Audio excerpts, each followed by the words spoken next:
আসতে না জানলে উঠান বাঁকা, এটা আমরা সবাই জানি। ইদানিং গ্যাসের সমস্যা হওয়াতে অনেকে ইলেকট্রিক চুলা কিনেছি এবং অনেকেই বলতেছে এটা ভালো না, এটাতে পারি না, তরকারি হচ্ছে না, মানে নানান জনে নানান সমস্যার সৃষ্টি হচ্ছে। এটাই তো বললাম যে নাচতে না জানলে উঠান বাঁকা। এখানে অনেকে আছে যে কিভাবে এটাতে রান্না করতে হয় ওইটা জানে না, অনেকে আবার জানে কিন্তু একবার এটাতে রান্না করা শিখে গেলে যার কাছ থেকে সে শিখবে তার থেকেও এক্সপার্ট হয়ে যাবে। কারণ এটা জিনিসটাই এরকম, শিখতে হবে আগে। সো আসসালামু আলাইকুম, welcome to sweeties cooking house. আজকে আমি আমার অভিজ্ঞতা থেকে কিছু গুরুত্বপূর্ণ টিপস শেয়ার করবো আপনাদের কাছে এই ইন্ডাকশন নিয়ে। তার জন্য আমি আমার এই মিল্ক পটটাতে কিছু পানি নিয়েছি শুধু আপনাদের দেখানোর জন্য।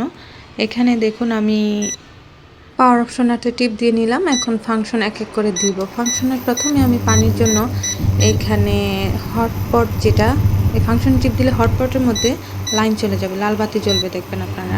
এই লাল বাতিগুলো এক এক করে এক এক ফাংশনে যখন টিপবে তখন ওইখানে যাবে। তো আমি এখানে 800-তে দিলাম। আমারটাতে ফুল পাওয়ার হচ্ছে 2000, এর বেশি আমারটাতে নেই। আর এর থেকে আমার কমানো যায় 80 পর্যন্ত।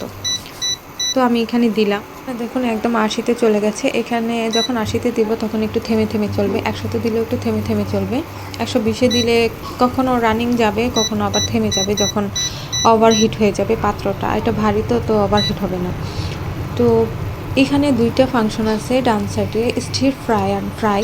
এই দুইটা থেকে ফ্রাইয়ের মধ্যে দিয়ে আপনারা মনে করেন তরকারি রান্না করলেন, ওইটা গরম করবেন।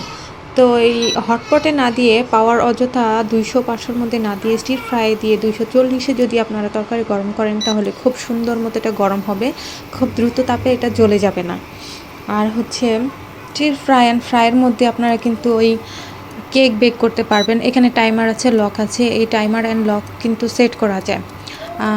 আবার আপনি চাইলে লকটা এইভাবে সেট করতে পারেন, চাপ দিয়ে উঠাই দিতে পারেন।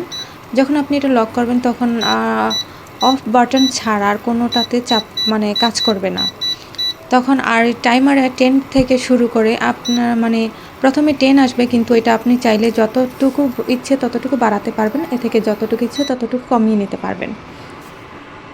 দেখুন আমার পানিটা এরকম চাপতে চাপতে প্রায় গরম হয়ে গেছে। আর এখানে আমি আলাদা করে যে আরেকটা স্টিলের মিল্ক পট নিয়েছিলাম, এটা কিন্তু খুবই হালকা, এর জন্য এটা নিচে আর উপরে ভিতরের দিকে একদম পুড়ে যায় তাপ পড়লেই। আর এখানে দেখুন এটা নিচে একটা ভারী একটা প্রলেপ আছে, যার জন্য এটাতে পুড়ে না বা লাগে না। আর এটা পরিষ্কার করতে খুব ইজি, উঠাই নিয়ে পরিষ্কার করতে পারেন। আর হ্যাঁ, আপনারা কখনো ওই হটপট ফাংশনে দিয়ে 500 বা 200 পাওয়ার দিয়ে কখনো রুটি বা তরকারি গরম করতে যাবেন না, কারণ তখন কিন্তু এটা ধীরে ধীরে হবে। আপনাদের মনে হবে যে এটা হচ্ছে না, অযথা কিনলাম, দেরি হচ্ছে। আসলে ওইটা রান্না করার জন্য ওই ফাংশনটা না। ফ্রাই অ্যান্ড স্টির ফ্রাই দিয়ে ওই রুটি বা তরকারি গরম করবেন খুব দ্রুত এবং তাড়াতাড়ি সুন্দর করে হয়ে যাবে। ওইটাও একদম লো হয়ে যায়, কিছুক্ষণ চলে কিছুক্ষণ চলে না এরকম। আর এর জন্য হয়তো মানুষের রান্নাটা দেরি হয়। কম পাওয়ারে কম কারেন্ট খাবে এমন কিছু নাই। এই ভেবে যদি 200 আর 500-তে দিয়ে রান্না করেন তাহলে কিন্তু রান্না তাড়াতাড়ি হবে না। আর এই ফাংশন অনুযায়ী কিন্তু রান্না করতে হবে বুঝে শুনে। আশা করি আমার এই টিপসগুলো আপনাদের খুবই কাজে আসবে। ধন্যবাদ সবাইকে। আর উপকৃত হলে আমার চ্যানেলটা সাবস্ক্রাইব অ্যান্ড কমেন্ট করবেন প্লিজ। একটু দেখিয়ে দিই, এখানে কিন্তু আমি 120 পাওয়ার দিয়ে ওই ফ্রাইয়ের মধ্যে 120 পাওয়ার, ফ্রাই ফাংশনে 120 পাওয়ার দিয়ে আমি এই ভাজিটা রান্না করবো। একটা কথা বলে রাখি, যখন চুলাটা অফ করবেন এটাতে একটা সাউন্ড হয়, ওই সাউন্ড অফ হওয়া না পর্যন্ত মেইন সুইচটা অফ করবেন। তলানির ভারী পাত্র হলে কিন্তু এই 120 বা 150 180 পাওয়ার এই ফ্রাই ফাংশনের এই 180 এরকম পাওয়ারে কিন্তু ভাজি টাজি তরকারি রান্না করে ফেলতে পারবেন আপনি, খুব তাড়াতাড়ি হবে। কম দিয়ে কষাই নিয়েছিলাম, এখন আমি আরেকটু বাড়িয়ে তরকারিটা রান্না করব।